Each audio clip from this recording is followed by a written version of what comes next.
ahoj, dneska je 23. Asi tak kolem 3 hodiny odpoledne. Právě jsme se vzbudili, venku prší celý den, celou noc, celý včerejšek. Koně jsou venku na tentokrát legální louce, jsou zmoklí chouďata, ale myslím, že si to užívají i přes ten déšť, protože jsou na nádherný zelený louce. Venku je teplo, nebo teplo asi 10 stupňů, což je fajn, takže snad jim ten déšť tolik nevadí. Přijel jsem pan majitel pozemku, troubil, ale všechno v pohodě, Marek to vykomunikoval a dopadlo to tak, že Markovi přines vajíčka, víš? Řekl, že bydlí sice ve městě, ale že zítra přijde znova, že tady nám pomůže postavit nějaké přístřežky pro koně, takže máme zázemí pro koníky, než teda se přestěhujeme někam, kde dostaneme smlouvu, adresu a můžeme si dojít pro číslo. Každopádně moje jediná nejlepší kamarádka Sašenka nám nakonec nejdřív nám pomohla s komplikací s policií, že to tam všechno vykomunikovala, my jsme ten pozemek předchozí opustili, takže nic se nestalo, žádný záznam mít nebudeme, všechno dopadlo dobře. Sehnala nám pozemek tady v Munži, což je asi 5 kilometrů od Bilbao směrem k moři, takže krásné místo. Jsou tady samý rezidence, fakt je vidět, že to je tady bohatý, je to tady hodně zelený, hodně řek, samý stromy, upravený trávníky, prostě paráda. No a dneska teda fakt dáváme oddych, Mára spí celý den, já se snažím dělat ty videa a moc mi to nejde, teda že se s tím trápím, ale on to jak dopadne. No. Máru, chceš něco říct? Ne, že to tady bezvednu. Jo, tady bezvednu. Mára má konečně kámoše. No to jo, donesla trochu místní marihuany. Hnedka víc, na poprvé nám dal pidlík marihuany. Tady vedle má slepice a pomůže nám tady zkudno. No, má tady sám koníka a vypadá dost podobně, jako jsou ti naši dva. No, a kobylku a koně tady spolu komunikují přes cestu. No, uvidíme, třeba tady máme spřízněnou duši, konečně, poprvé, no, který nám pomůže. Uvidíme. Tak zatím dobrou chuť. Jo, dneska máme vlastně k jídlu brambory, francouzskou nivu domácí, k tomu vařený vajíčka, španělský místní vajíčka, naprosto čerstvý a máslíčko francouzský. No, ale už nám dochází chleba, budeme se muset někam posunout pro jídlo. To zatím tak. Ahoj. Mára čučí na výrobu mosazného drátu. No je náramku kelský. Kelskýho náramku. Úplně jako od prvopočátku. A společnými silami tady vyrábíme bramborovou omeletu s cibulkou, bustem z Francie, paprikou ze Španělska a s domácíma vajíčkama, který jsme dostali od místního farmáře, který nás nechal u sebe ubytovaný na svém pozemku. No, ale nastává tady období dešťů, což je taková prekérka, protože jsme se tady zahrabali. Jsme se tu kapku zadrcli tím kamionem. To nevadí, ale zítra přijde s traktorem nebo pozicí. No, zítra nebo pozicí, jak nás vytáhne, jak budeme muset to.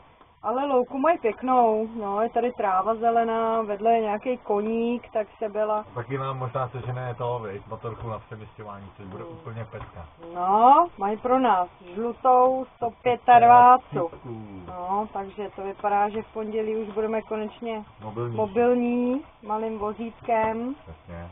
No, a jinak dobrý, spokojenost, no, akorát tím, jak jsme se tady zadrbali tím kamionem, tak stojíme tak jako hodně na šikmo, že jsme teďko jako na šikmé ploše se nacházíme. 15% sklon, říká Mára.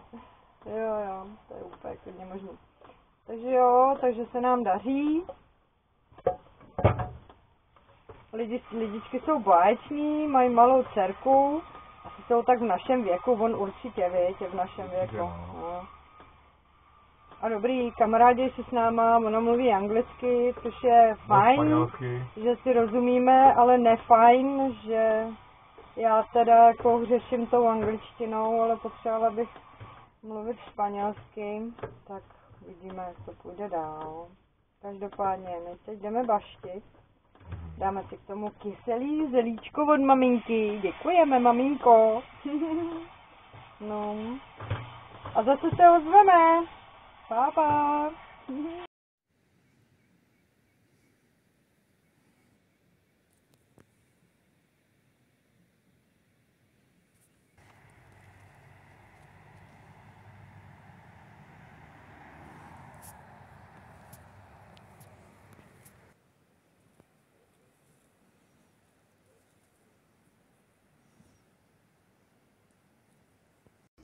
Natočíme Marka, tak jde na bele.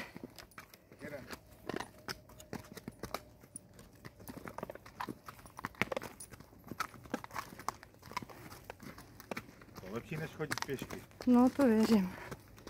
Tak dobrý, byla si zvyká na zátěž, ale fajn, není to na dlouho.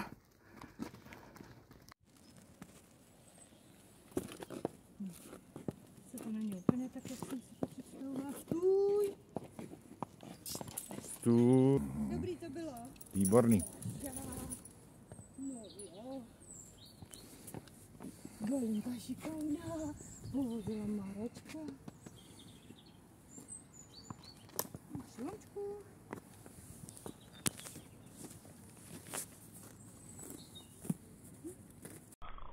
Jo, slábla mu byla na nohu. Já jdu první.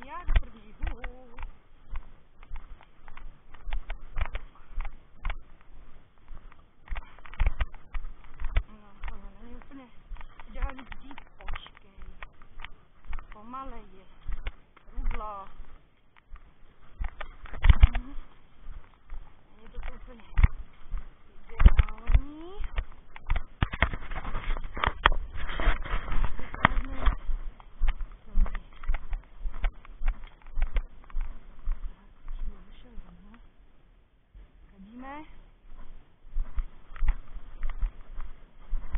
Tady je takový zajímavý úsek, tak doufám, že nám kamera vydrží. Dala se tam cestou jsem zašprtla.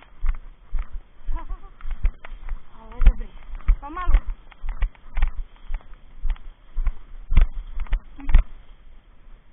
Stůj.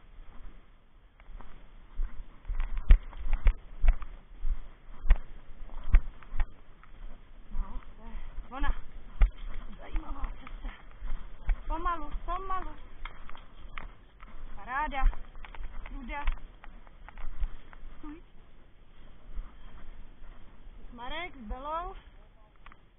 Belou. Paráda. Vešli se tam akorát.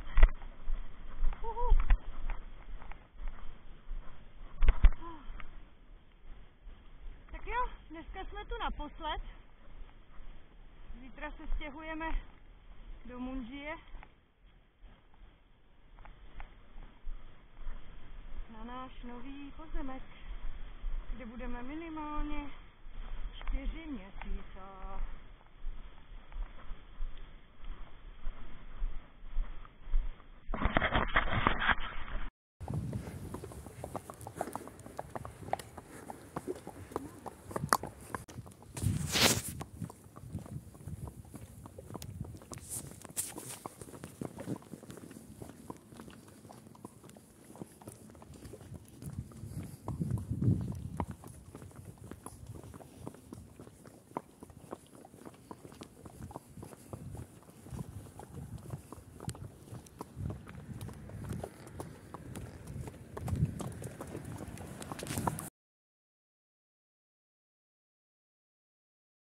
To je ta hora, co jsem ukreslil, podívej.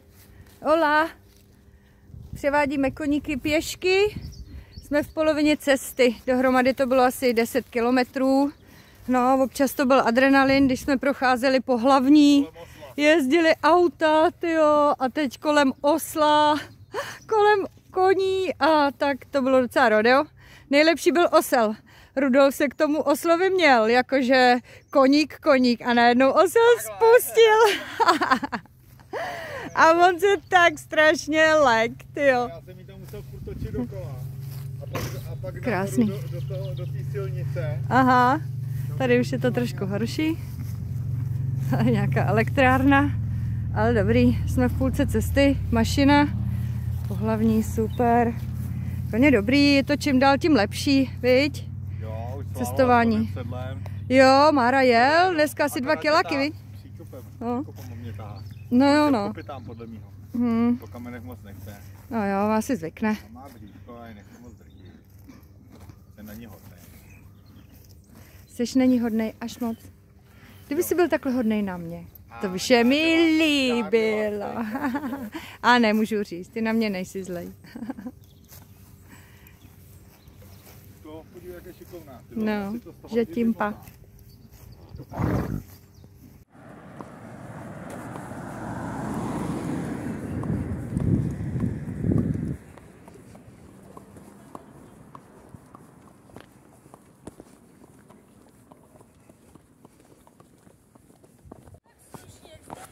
Ano, pretěky, Rudolf vyhrává. Byla tam na salámu. Rozjezdení cyklisti, běžci, chodci. A před náma důchodci.